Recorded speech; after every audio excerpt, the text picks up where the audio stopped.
Добро вечер на сите.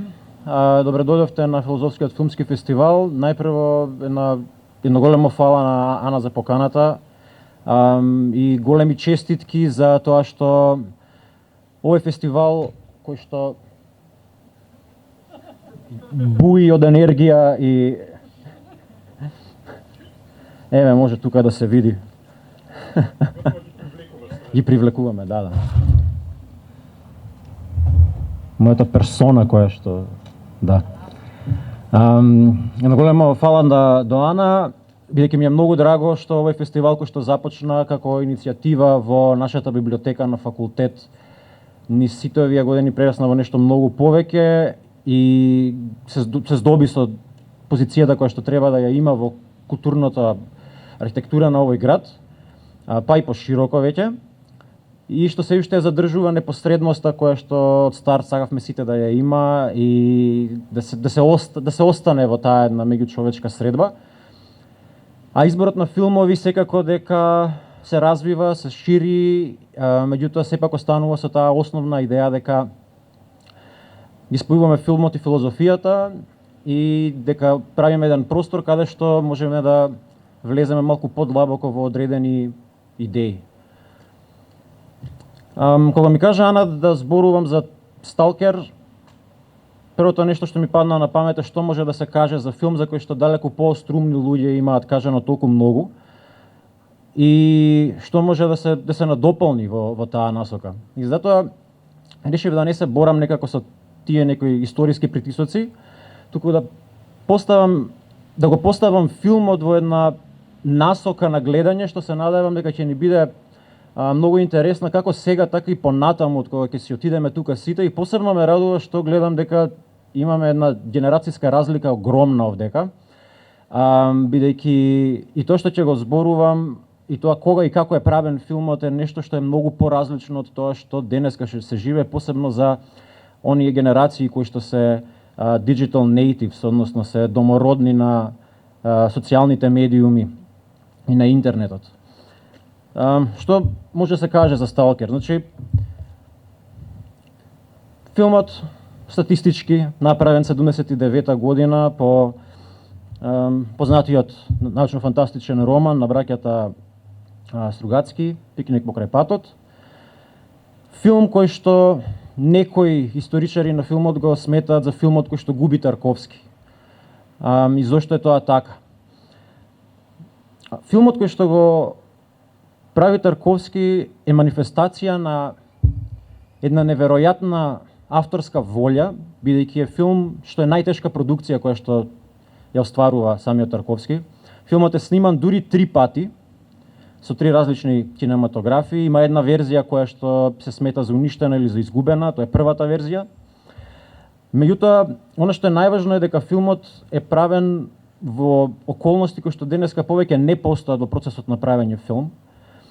Станува збор за едно целосно обземање од тој нагон за создавање на филмска реалност, кој што на крајот, според тврдењето на некои од останатите членови на филмската екипа, го зема животот на Тарковски, на еден од главните актери, на неговата жена, како и на неколку други луѓе.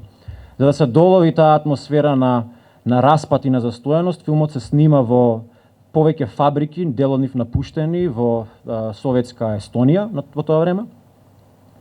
И тука Тарковски прави една неверојатна комбинација на неговиот стил на раскажување, нешто што познатиот Роджер Еберт го кажува за кадрите кои што тој ги конструира и нивната цел, дека тие се направени со цел да не абсорбираат, а да не забавуваат.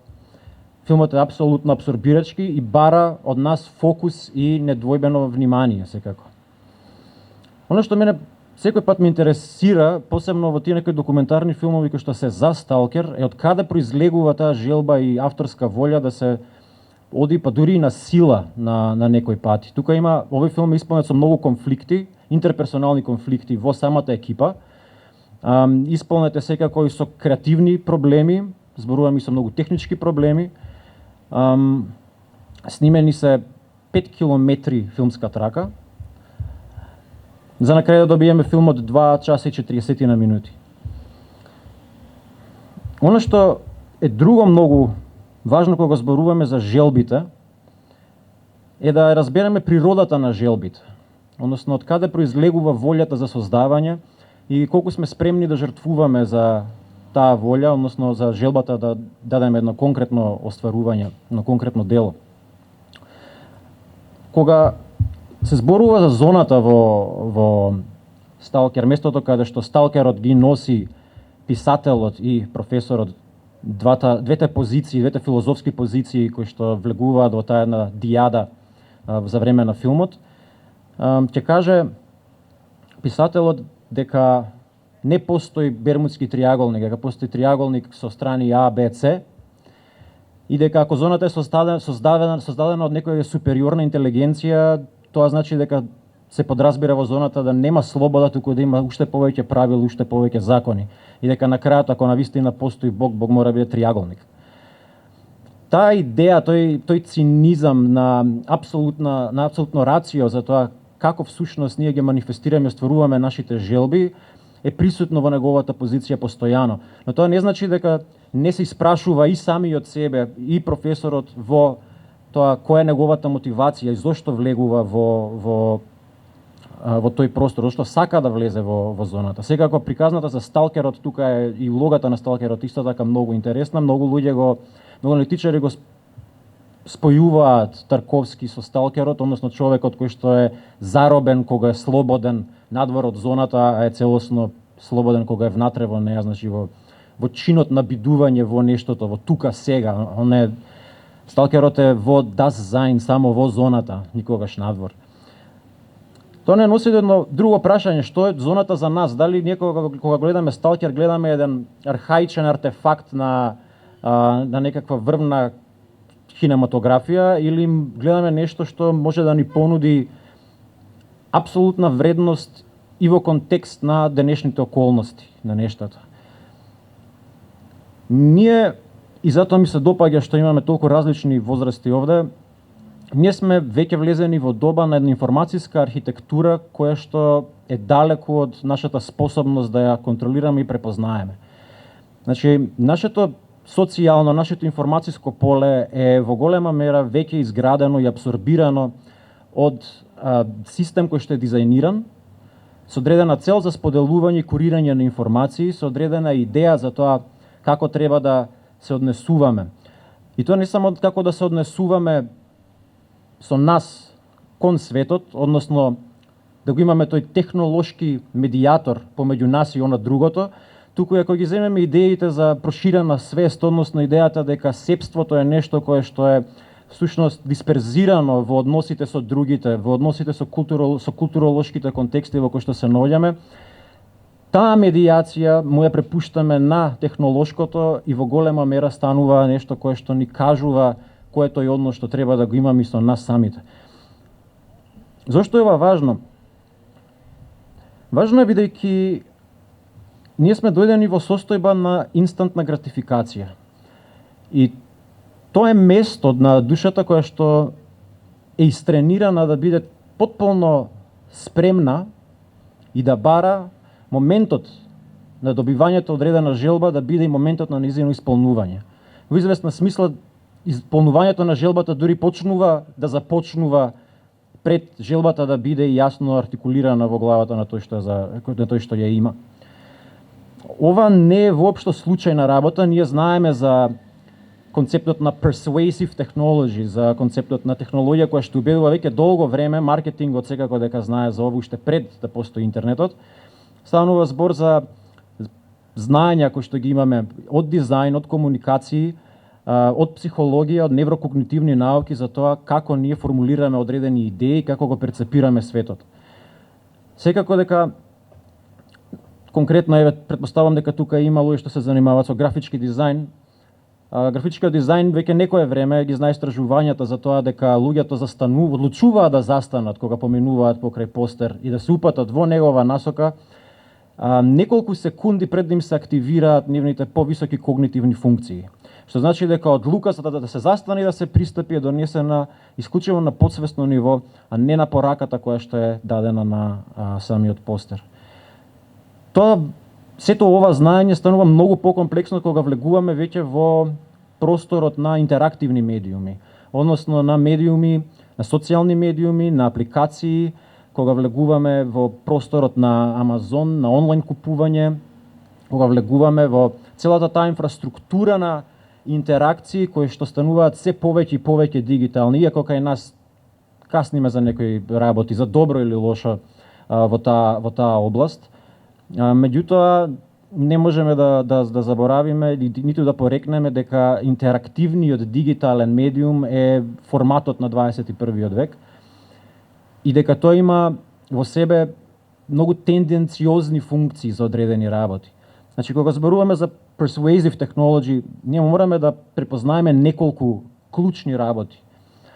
Едната е геймификацијата, односно принципите на игривост кои што веќе се покажани како апсолутно делотворни за задржување на вниманието и за креирање на желби и на потреби кај оние кои што играат.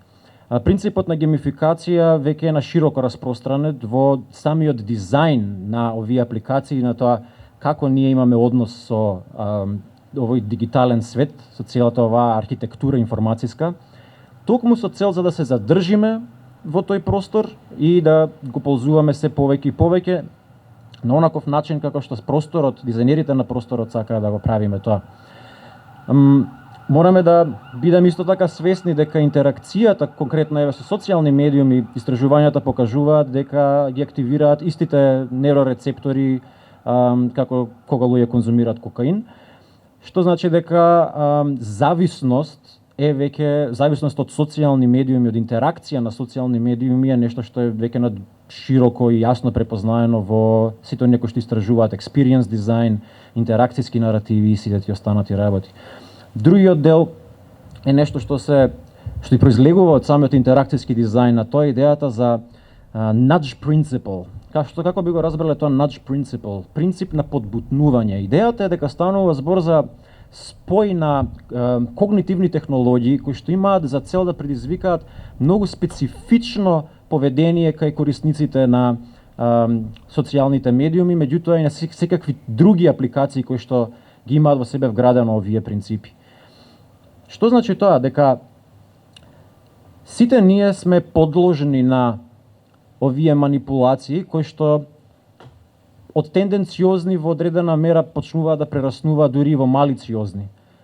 Ќе ви дадам една конкретна анекдота, додека престојува во Копенхаген 2018 година, бев на конференција за игривост, организирана од Факултетот за информацијски технологии во Копенхаген, каде што еден од главните излагачи беше човек, клучен авторитет во истражувањата за етика и дизајн на игри, гейм дизајн и сите овие теми за кои што ги начнав претходно. Неговото излагање започна вака.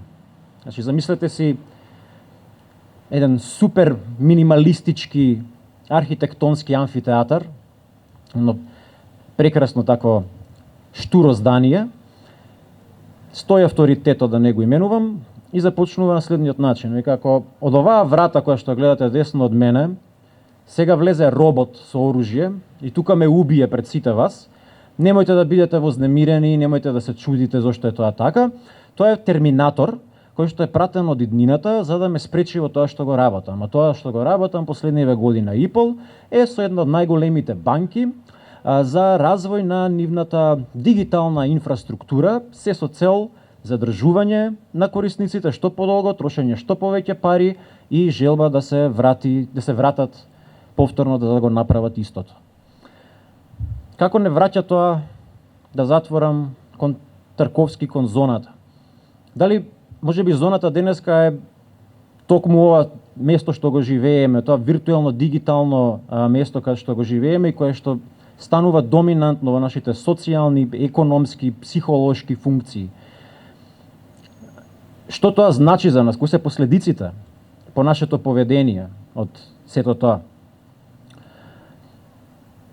Во целата таа атмосфера на овие прашања што да се направи со сите тие информации, како да се гледа зоната во целата таа работа и како да се пристапи на филмот во целата таа работа, ќе кажам само дека она што го бара од нас Тарковски во неговиот стил пред се, меѓутоа и во самиот филм, е да го имаме нашето целосно фокусирано внимание, да имаме една многу самосвесна желба да бидеме присутни во филмската реалност која што тој ја создава и да се одречеме од сите оние господари на нашето поделено внимание, да бидеме апсолутно присутни внатре во тоа што тој ни го представува, а од друга страна да проследиме темата на тие две филозофски позиции, клучни филозофски позиции кои што ги имаме низ главните актери.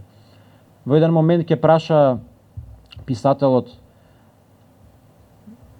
мојата свест сака триумф на вегетаријанството, на мојата подсвест сака сочен стек, а што е тоа што всушност го сакам јас?